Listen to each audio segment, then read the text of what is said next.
Con la mirada en alto recorremos un camino viejo. Los jóvenes en las trincheras de las nuevas generaciones. Hambrientos de lucha y justicia. Luchamos por educación, trabajo y vida. Sembramos la semilla en las nuevas generaciones. Nada nos detiene. Hoy organizamos las batallas. Comenzamos.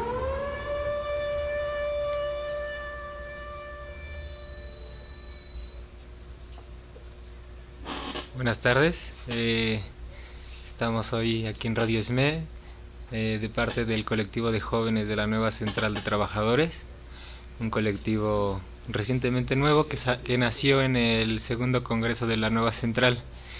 La sesión pasada nuestros compañeros Jeremy y Cristian, me parece, hablaron sobre el papel del sindicalismo y de la nueva Central. El día de hoy vamos a transmitir un programa en el que vamos a platicar un poco sobre otro tema. El tema es el trabajo y la educación y el trabajo en la juventud. El objetivo de estas sesiones pues es tocar distintos temas que afectan a la juventud trabajadora, a la juventud en general, pero sobre todo a la juventud trabajadora.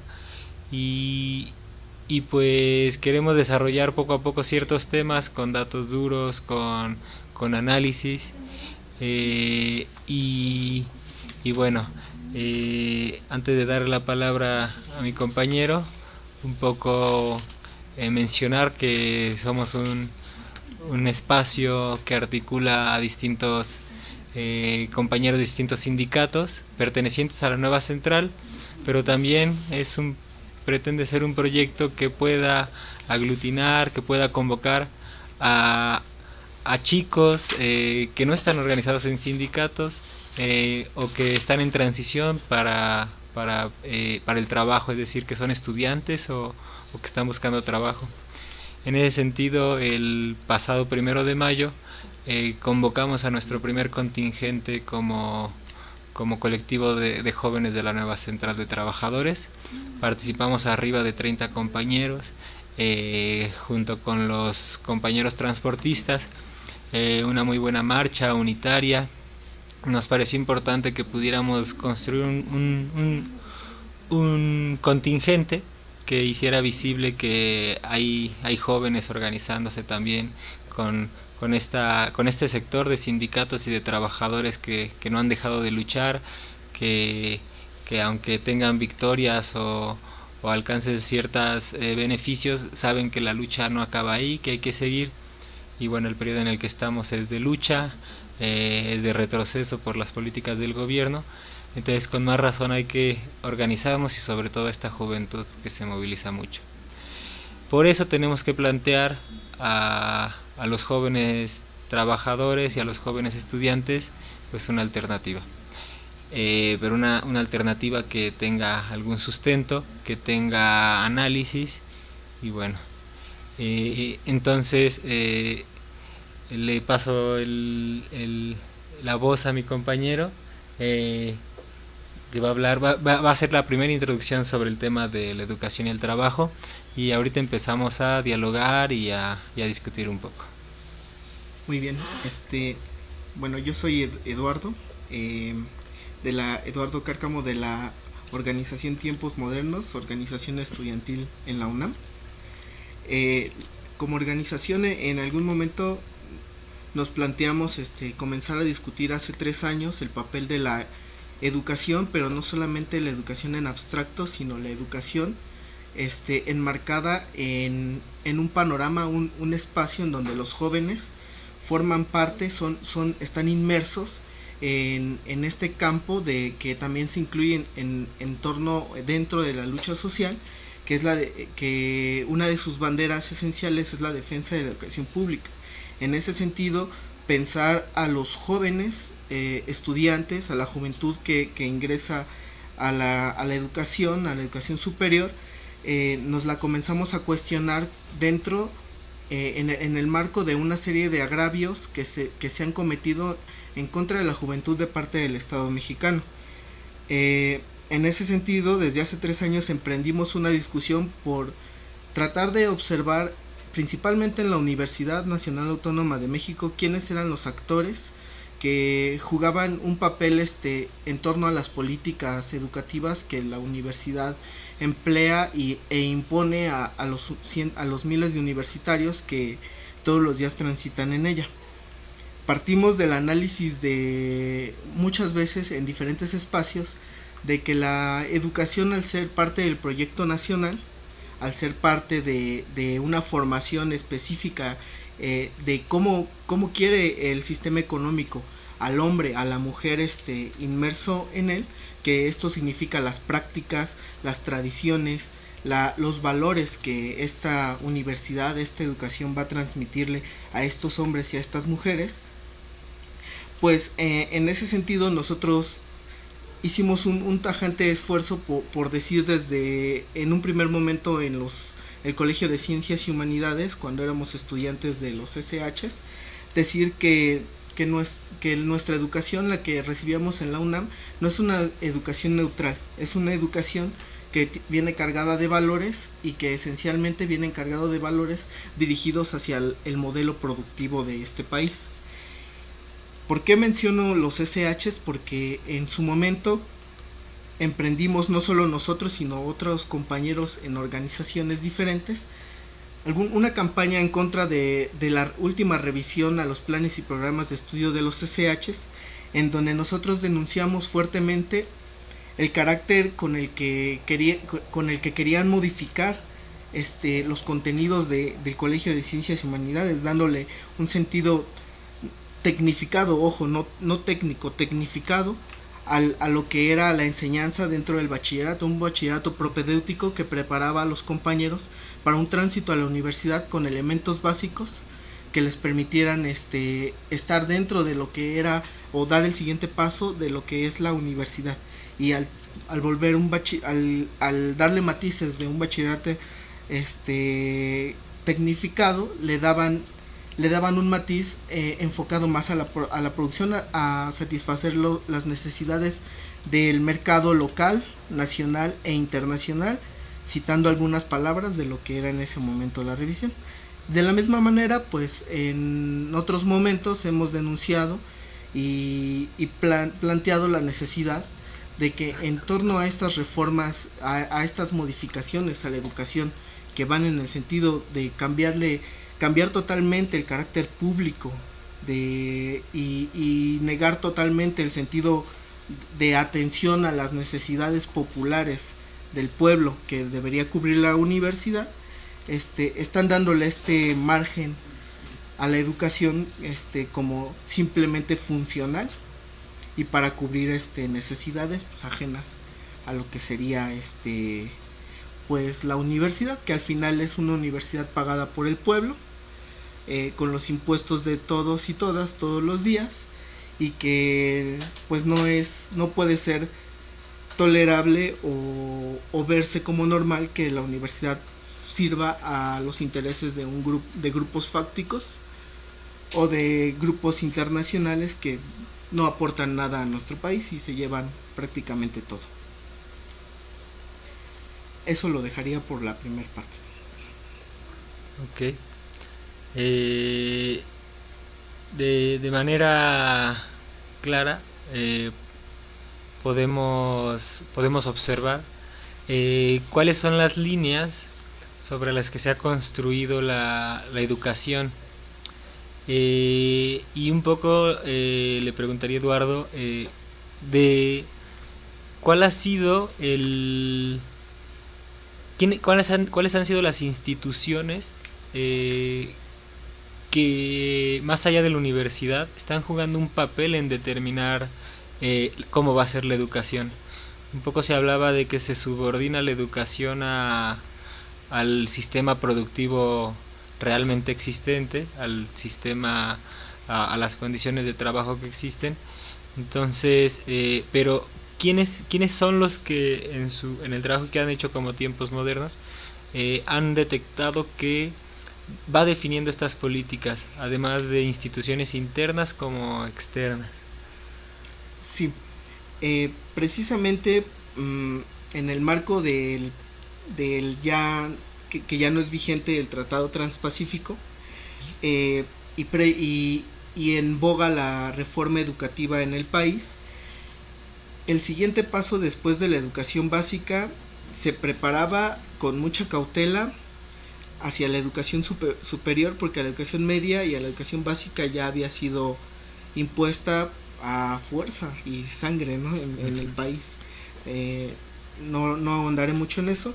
Sin embargo, antes de la llegada de Trump y con la seguridad del Tratado Transpacífico que estaba en boga, la situación de la educación superior empezaba ya a ser acechada por estos organismos. Específicamente mencionaré un caso que era un latente riesgo y sigue siéndolo, aunque hoy ya no está estructurado como en esos momentos, que era la propuesta que se lanza a principios de 2016 por la Asociación Nacional de Universidades e Instituciones de Educación Superior, la ANUYES, la Secretaría de Educación Pública y la Comisión de Educación del Senado, que a puerta cerrada se reúnen para discutir cuáles son los ejes que tendrían que cambiársele a la educación pública a nivel superior, que en todo caso no es una preocupación ni legítima ni tampoco concentrada en aspectos esenciales que hoy en día en la universidad y en general en todas las instituciones de educación superior son vigentes, se encuentran empatadas y que encuentran coincidencia, son demandas de los estudiantes, de los académicos, de los trabajadores, y que al final no son escuchadas y no recayeron en esta discusión con estos tres agentes, ¿no? En esta discusión entre estas tres instancias se genera la propuesta de ley de coordinación para la educación superior, que era prácticamente, por lo menos en el sentido más peligroso que nosotros encontrábamos y que lo comentamos con muchos compañeros de organizaciones, estudiantes, fue la situación de que se estaban planteando tres cuestiones nodales para no respectivamente a la educación, sino cuestiones de organización de las instituciones, que una tenía que ver esencialmente con la regionalización de la enseñanza que se daba en los espacios o instituciones públicas y privadas de educación superior dependiendo la región del país, que esto evidentemente está estrechado a la reforma energética y a la reforma laboral, que no son más que meramente mecanismos o políticas de flexibilización para que los intereses de las mineras, los intereses de los megaproyectos, de las grandes constructoras como ICA, Grupo Peñoles, etc., puedan tener mayor incidencia dentro de los contenidos que se daban en las instituciones. ¿Cómo era esto? Se planteaba generar un espacio central en donde se reunieran todos los rectores de las universidades, que bueno, ya existen las NUYES, pero en este sentido era un espacio no solo consultivo, sino que deliberaba, deliberaba políticas. Tomaba decisiones, pues. Así es. El gran problema era que no solamente se trataba de instituciones públicas, sino instituciones privadas estaban dentro, y también contemplaban instituciones autónomas. Sin embargo, las instituciones autónomas, comparado al número de instituciones privadas, instituciones públicas que no se consideran autónomas, son la minoría. Las representaciones iban a ser desiguales totalmente, y al final proyectos como la UACM, que en la Ciudad de México podría tener un total desfase de este tipo de decisiones y no podría plantear propuestas. Y en ese mismo sentido, pues la abundancia de escuelas privadas, de personas que tuvieran margen de decisión en ese espacio, que al final en la práctica ya lo hacen, toman decisiones dentro de lo que tendría que ser la educación para nuestro país. Al ser la mayoría, hoy día nos imponen en las instituciones públicas cómo debe ser deber ser de la universidad, ¿no? Sí, y en ese sentido, rescatando un poco de los análisis que Aboites, el actual rector de la Universidad Autónoma de la Ciudad de México, hacía, era que hubo un cambio estructural de los 70s, 80s para acá en el ámbito educativo, donde los interlocutores, como ya lo menciona Eduardo, dejaron de ser los organismos corporativos, los sindicatos, y empezaron a haber otro tipo de interlocutores para el gobierno para construir la educación dentro del neoliberalismo, entre ellos las escuelas privadas, los organismos internacionales. Es un cambio que podemos visualizar quizá también en otros sectores sociales, en otros espacios sociales o instituciones, pero que queda muy claro en el ámbito educativo. Ya con Fox en 2006, el auge de antes de 2006, bueno, él acaba en 2006, el auge de las escuelas patito, que nacía como una crítica, pero que simplemente era como una crítica a la exigencia de mayor calidad en la educación, pero que era una característica de las escuelas privadas.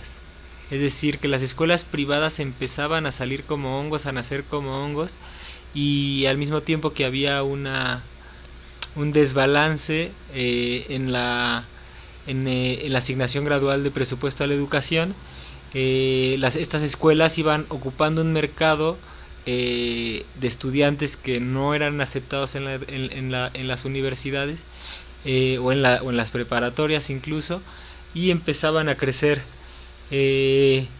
Ahora parecería que pues cada vez tienen más peso, y entonces en ese contexto es que podemos entender que la reacción que tuvieron los profesores al oponerse a la reforma educativa, que pretendía ser la culminación de un proceso en la modificación de la educación nacional, ha sido muy importante. La reforma educativa en términos formales pues está aprobada, pero ha tenido problemas en su aplicación. No ha cejado el gobierno de intentarlo. Y te preguntaré un poco, ¿tú qué relación ves entre esta lucha que dieron los profesores?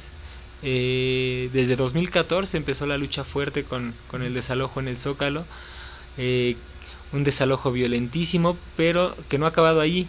Los trabajadores de la educación continuaron una resistencia muy muy grande, generaron crisis adentro del sindicato del Bester, ahora presa, y la lucha continuó con muertos, como en el caso conocido de Nochixtlán, que una vez más se volvió a decir fue el Estado, y que esta lucha de los profesores no solamente implicaba una lucha de ellos, porque los muertos de hecho en Nochixtlán fueron, digamos, civiles, gente de la población que estaba en unión amplia con la lucha del magisterio. Entonces, en esta lucha, ¿qué relación ves entre la aplicación de las políticas del gobierno y este proyecto que has comentado con la resistencia que han dado los profesores? Okay. Pues de entrada mencionar que este proyecto al final no se concretó, ¿no?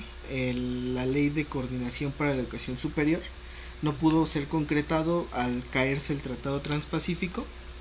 Las intenciones del gobierno de agudizar el traslado de responsabilidades, de sus responsabilidades como Estado, que en este caso es el gasto, el subsidio y la gestión de la educación, trasladarla a agentes privados, que ahora está es bastante viralizado en el mundo esta modalidad de las asociaciones público-privadas, ¿no? Que terminan ocupando los espacios de responsabilidades del Estado.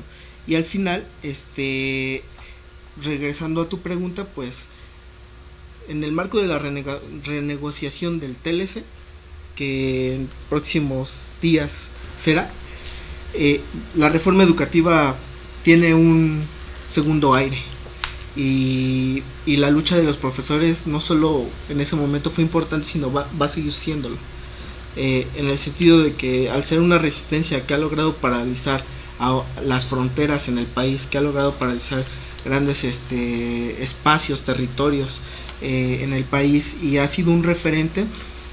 Creo que no ha bastado, y aunque no demeritamos la lucha, más bien asumimos la responsabilidad como estudiantes, que nos ha faltado también salir a dar la cara y a responderle al Estado esta irresponsabilidad, lavarse las manos ante cuestiones que tendrían que estarse pensando con por ejemplo, la reforma educativa tendría que estarse pensando con la integración de estudiantes, profesores, en básica, como se proponía, con los padres de familia, con los actores en general de la educación, ¿no? que estamos viviendo pues las condiciones, y en la universidad claramente cuestiones de la educación atraviesan cuestiones de seguridad, como lo fue en la última movilización que tuvieron las compañeras en CEU.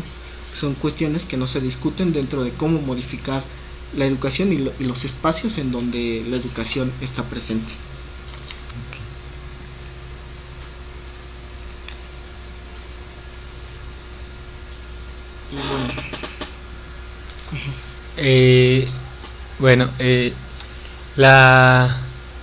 La caracterización de lo que está pasando en México en la cuestión de educación, podríamos caracterizarla como un espacio de mucha tensión, ¿no? De un proyecto que se quiere imponer, pero que no acaba de cuajar por la resistencia de los sectores afectados. Pero es un proyecto que están aplicando a como dé lugar, ¿no? Digamos, quizá por otras vías, educación privada, digamos, la educación como un espacio o como una herramienta ideológica fundamental para el Estado, para tener una influencia sobre la población, pues es vital. Entonces, la estrategia del gobierno, habría que mencionarlo, ha sido una estrategia en respuesta a una resistencia igual de enorme, igual de compleja, y por ejemplo, dentro de este análisis podríamos aportar ciertas cuestiones que algunos compañeros de la UAM Azcapotzalco han estado desarrollando, que tiene que ver con con esta estrategia múltiple que tiene el Estado. Una es el proceso de privatización que ya habíamos visto, que no significa que inmediatamente las universidades se venden, ¿no? Sino que se empieza a abrir un espacio, para lo cual es fundamental la reducción del presupuesto a la educación. Obviamente, si vemos el presupuesto, el monto del presupuesto parecería que en realidad no se recorta, sino que aumenta cada año. Pero obviamente el análisis es más profundo que ver una gráfica que crece, ¿no? Sí. Sí, precisamente.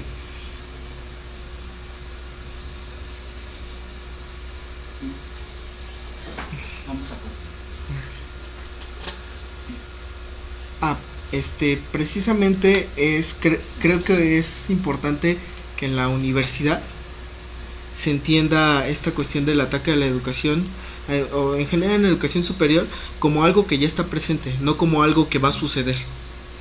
Y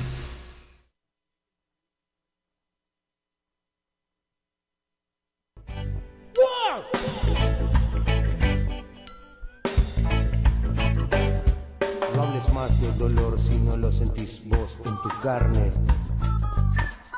La vaina acá estalló y tiñó mi monobloc de sangre. La cosa no es como imaginas acá en el gueto. No, La cosa no es como imaginas acá en el gueto. no, Mientras cae la lluvia, aumenta la furia. Mientras cae la lluvia, aumenta la furia. bájate de pedestal, cruza la General Paz y arrímate. Y verás que es de verdad la marginalidad y el hambre. La cosa no es como imaginas acá en el gueto. No, la cosa no es como imaginas, acá en el gueto. No, mientras cae la lluvia, aumenta la furia. Mientras cae la lluvia, aumenta la furia. La policía llega acá con ganas de disparar y borrarte. Y el maluco que es igual no vacila en disparar al robarte.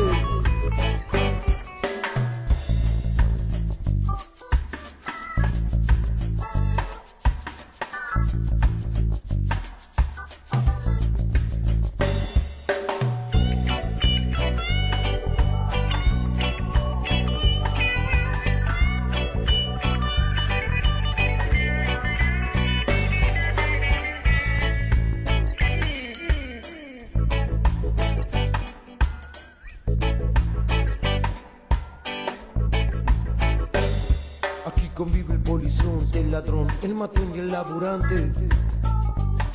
Acá en la marginalidad, la merca y el alcohol vuelven rudo al atorrante.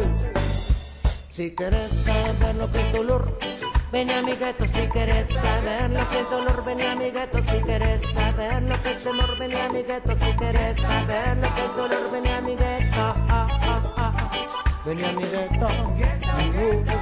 Ven a mi gueto. Ven a mi gueto, ven a mi gueto si querés saber lo que es dolor, ven a mi gueto, ven a mi gueto.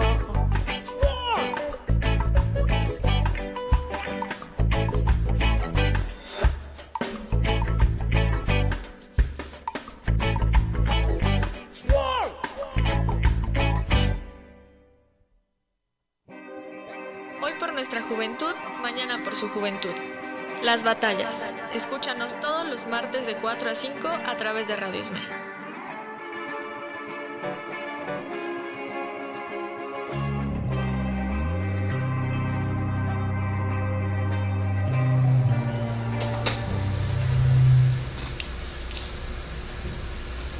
Bueno, retomando un poco la pregunta que habíamos hecho sobre estas estrategias que tienen los gobiernos para privatizar la educación, para elitizarla y para evitar que sea un bien público. Bueno, Eduardo nos comentaba un poco de manera conclusiva de esta parte, algunas opiniones. Sí, que al final a la educación superior no es que la pretendan o que esté en peligro de ser reformada, principalmente sobre estos preceptos del mercado, ¿no? La educación superior ya está modificada desde hace varios años. Ya hay pilares sentados en cuanto a los contenidos, en cuanto a las formas tanto institucionales como los mecanismos de exclusión, políticas punitivas dentro de la universidad misma. Yo por lo menos comentaría que después de la huelga del 99, algo que en específico la UNAM aprendió a hacer es no dar golpes de mano fuertes.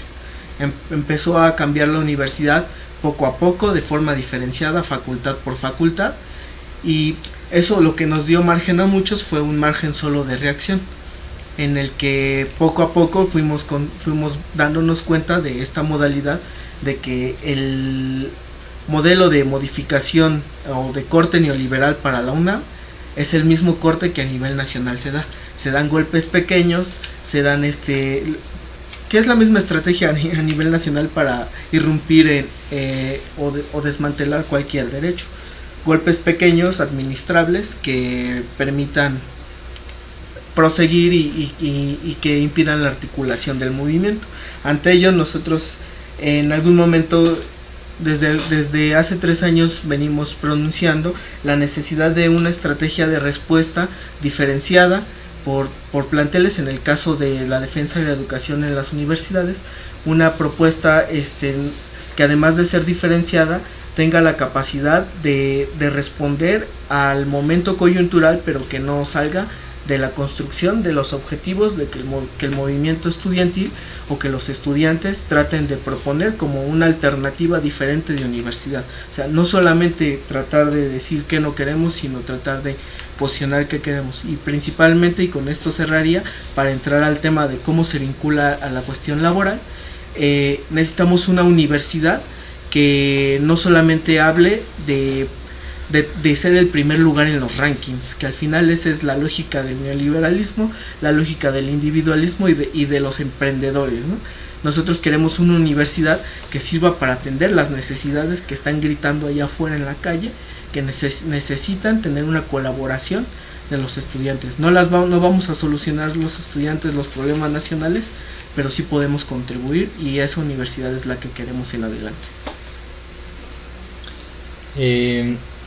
Bueno, efectivamente hay que hacer propuestas, es necesario, es urgente dar alternativas para la lucha hoy, porque las luchas de hecho existen, ¿no? Ahorita Mauricio nos va a hablar un poco de esa respuesta a la estrategia que han desarrollado las autoridades y el gobierno en las universidades, así como mencionábamos, que las autoridades han tenido una estrategia compleja, una estrategia sopesada, bien pensada.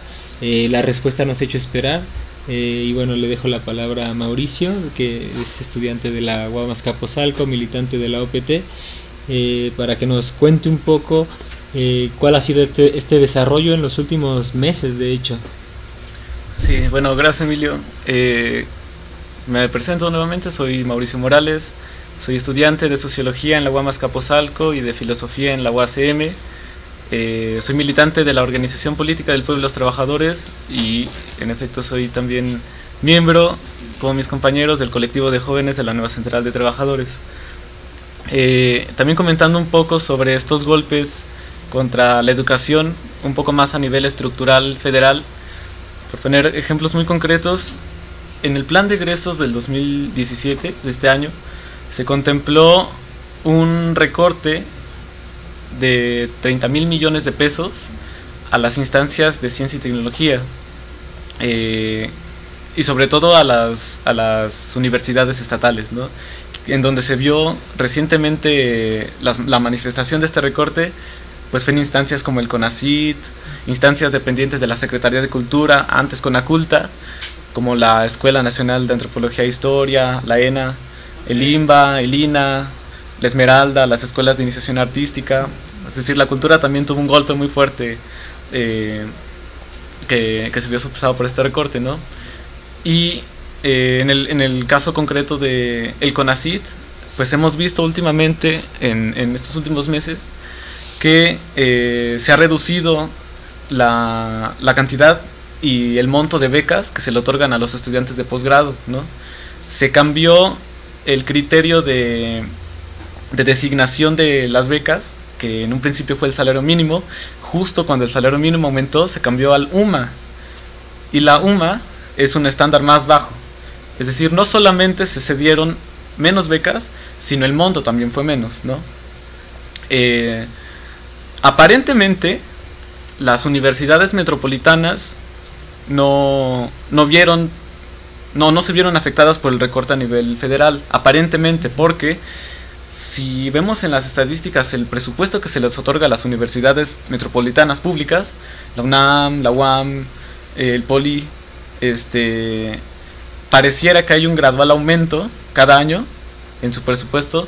Sin embargo, este aumento no se otorga según los niveles de devaluación, ¿no? de inflación del peso.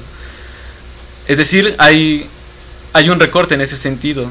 Y no solamente hay un recorte a nivel federal, sino también a nivel interno, ¿no? Es decir, hay desvío de recursos.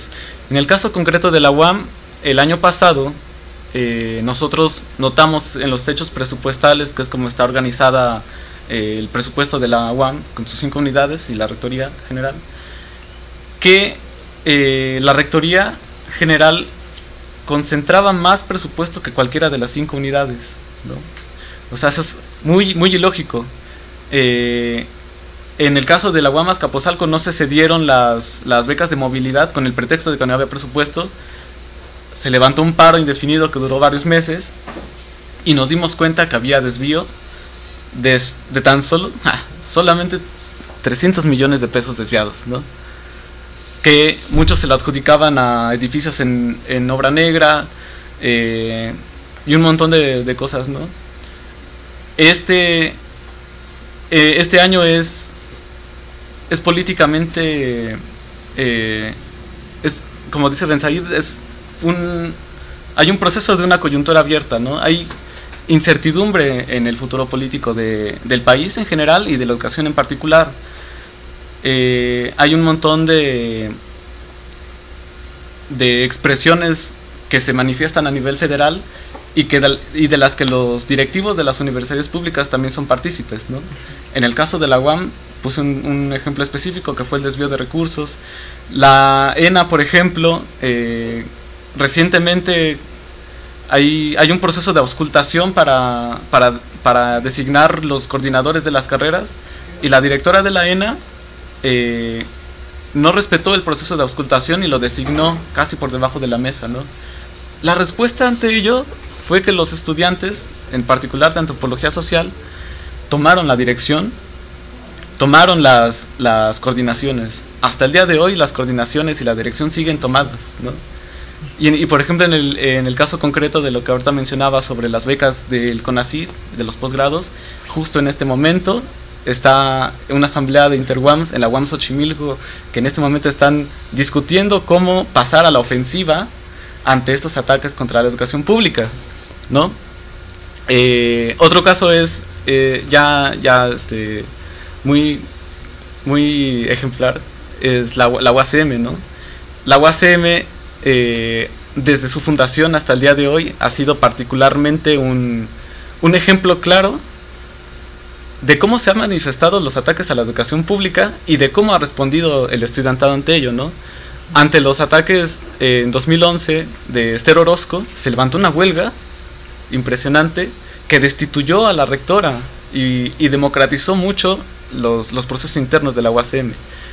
Sin embargo, la UACM es la escuela pública que más ataques ha tenido a nivel estructural, que más ataques ha tenido también a nivel mediático, y que recientemente, tan solo en lo que va del año pasado hasta hoy, se les han recortado 175 millones de pesos, ¿no? En este año, como les decía, es políticamente abierto, es incierto, ¿no? Pueden surgir un montón de cosas. En el caso de la UAM, en este año se designa un nuevo rector general y en varias unidades. La UACM también cambia de rector, ¿no?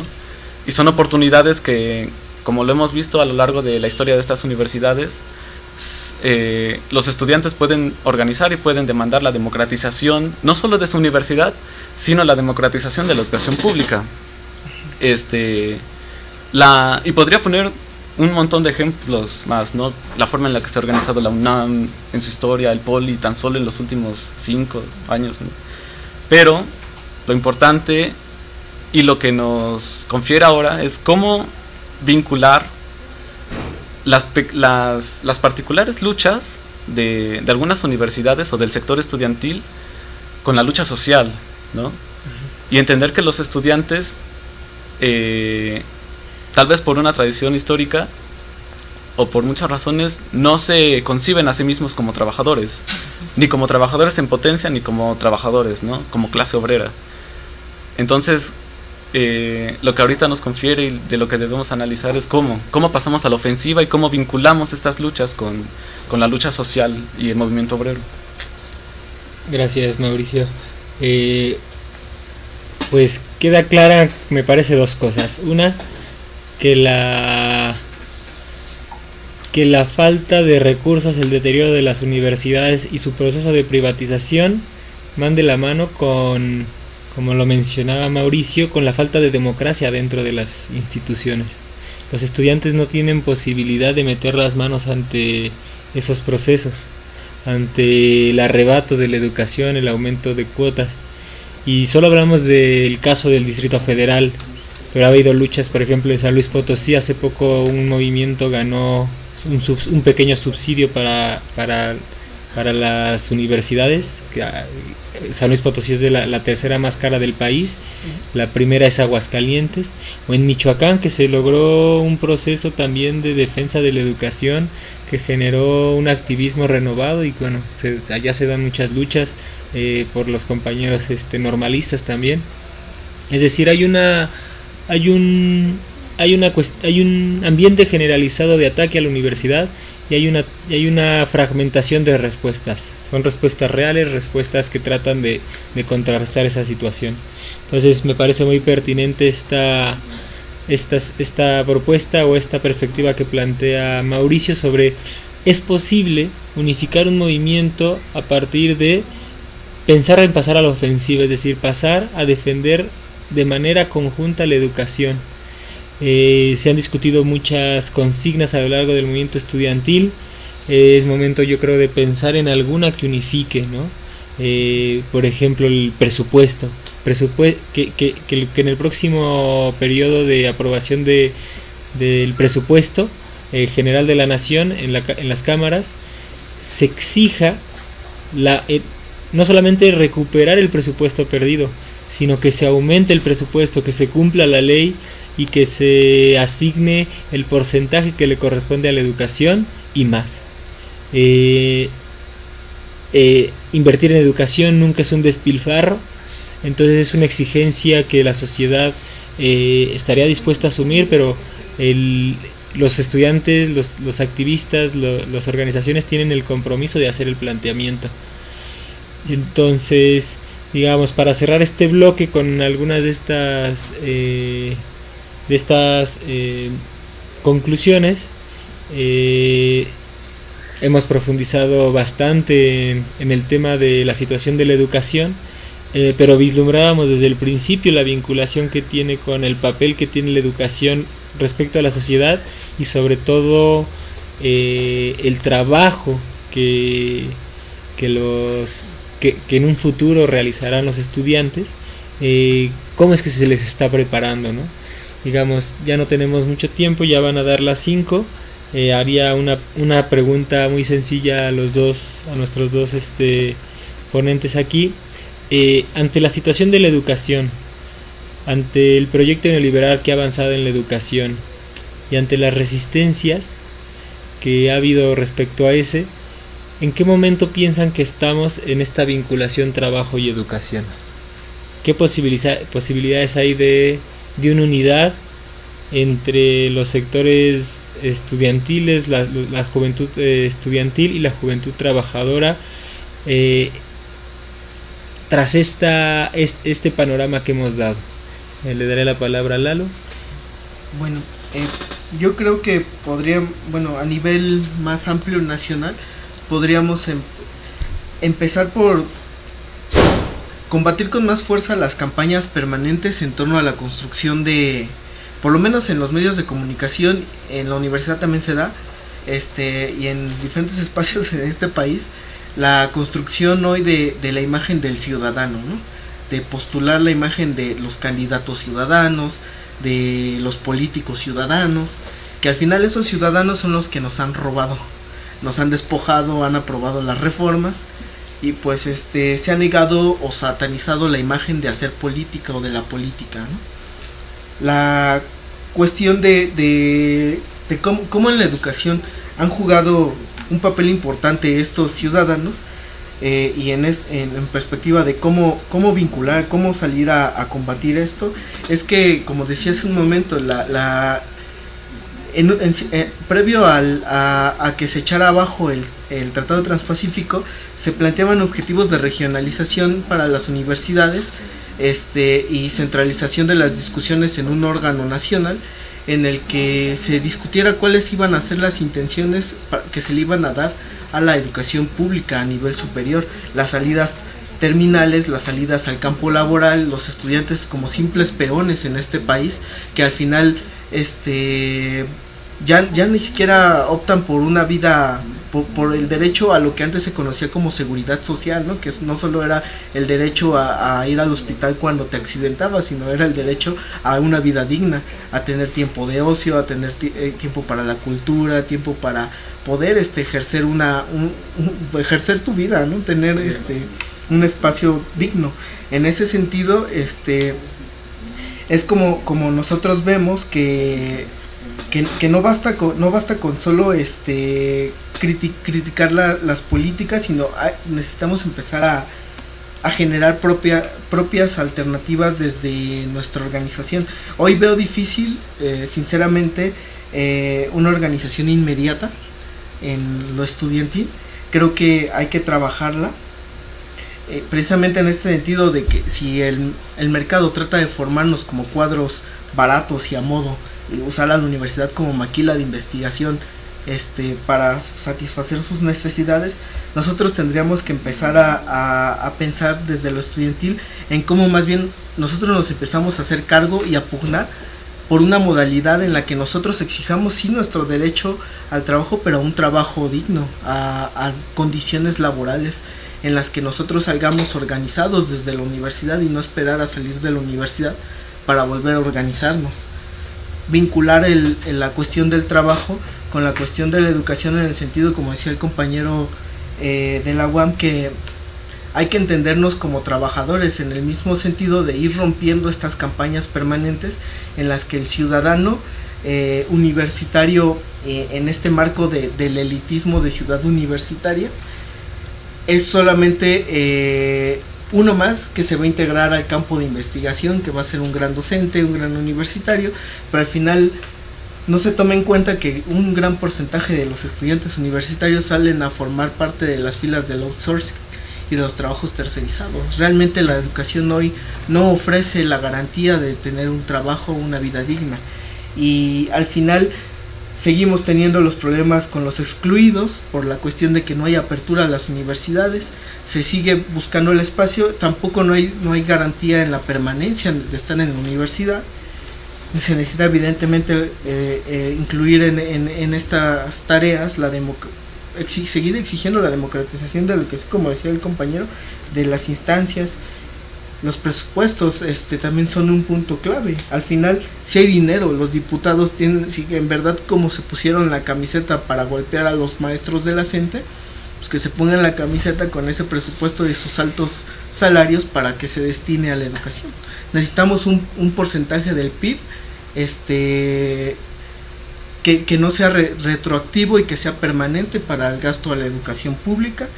Y necesitamos exigir nuestras salidas laborales en las condiciones en las que los estudiantes las definamos, no en las condiciones precarias y casi migajas que nos da una salida de la universidad al campo laboral. Creo que esas serían tareas que podríamos plantearnos en una agenda estudiantil vinculada al trabajo que están haciendo los compañeros en los sindicatos, que están haciendo los compañeros en el área del trabajo. Y para cerrar, Mauricio. Bien, yo creo que nos encontramos en un momento, como lo decía ahorita, de incertidumbre política, pero que ahorita más que nunca hemos visto manifestada y hemos vivido en carne propia estos ataques del régimen neoliberal contra lo público, ¿no? Es decir, no solamente contra la educación, que ahora ya se entiende como un privilegio, sino entender la educación como un derecho, ¿no? Y son los derechos, es lo público lo que está siendo atacado y lo que se está vendiendo en esta lógica del neoliberalismo, ¿no? Es decir, no solamente es la educación, es el trabajo, es la salud, es una vida digna lo que está en juego, ¿no? Y esa debe ser la consigna central, ¿no? La forma, creo yo, en la que podríamos trascender de estas luchas particulares que yo mencionaba, que no me atrevería a llamarle el movimiento estudiantil, porque yo cuestiono mucho que exista un movimiento estudiantil. Decía un amigo por ahí que el movimiento estudiantil, si es que existe, solamente es el furgón de cola de la lucha de clases, ¿no? No tiene demandas estudiantiles, no hay unidad de ninguna forma, ¿no? Y a veces emerge en una que otra coyuntura, pero de la misma forma en la que emerge desaparece. Tiene que ver con la lógica de las universidades públicas, con los tiempos tan acelerados de la modernidad, pero una de los problemas que mencionamos ahorita era que los estudiantes viven en una burbuja en donde no se pueden concebir a sí mismos como trabajadores y mucho menos como clase obrera, ¿no? Piensan que esos conceptos o esas categorías les son ajenas, ¿no? Las ven alejadas de ella. Aun cuando están precarizados. Exactamente, sí. Como docentes, ¿no? En el caso de las maestrías, la beca del CONACYT es un salario por la investigación, ¿no? Investigar sin una beca es trabajar sin salario, ¿no? Así de simple. Yo creo que desde el espacio de intervención del que estamos hablando, es decir, desde el colectivo de la Nueva Central de Trabajadores, debemos pensar como proyección que este colectivo y la Nueva Central en general deben convertirse en esa referencia de organización de los jóvenes estudiantes y trabajadores, ¿no? Lo comentábamos en algún momento. La aspiración a largo plazo es ir con esos trabajadores jóvenes que no han conocido de ninguna forma ningún sindicato, ningún referente para organizarse por sus derechos, ¿no? No conocen sus derechos. Y si tienen un poder adquisitivo más o menos, entonces ya no tienen o no sienten la necesidad de demandar algo, ¿no? Es decir, es necesario la demanda de lo público, es necesario pasar a la ofensiva, no esperar a que nos vengan los ataques por parte del régimen, sino ir con un brazo unificado, pero con un referente, que podría ser la Nueva Central, a luchar contra el régimen, ¿no? De esta forma, tal vez se podría ligar esta lucha, estas particulares luchas estudiantiles con la lucha social y la lucha del movimiento obrero. Bueno, pues cerramos la sesión de hoy. Estaremos transmitiendo el próximo martes, igual de 4 a 5, con el tema de violencia, me parece. Iremos cambiando cada semana desde el colectivo de jóvenes de la Nueva Central, tanto de compañeros como de temas, y pues esperamos que los datos y el análisis vertidos acá puedan servir para clarificar muchas cosas y que el movimiento estudiantil y de los jóvenes trabajadores pueda seguir avanzando. Agradecemos a nuestros dos compañeros y nos vemos la próxima semana.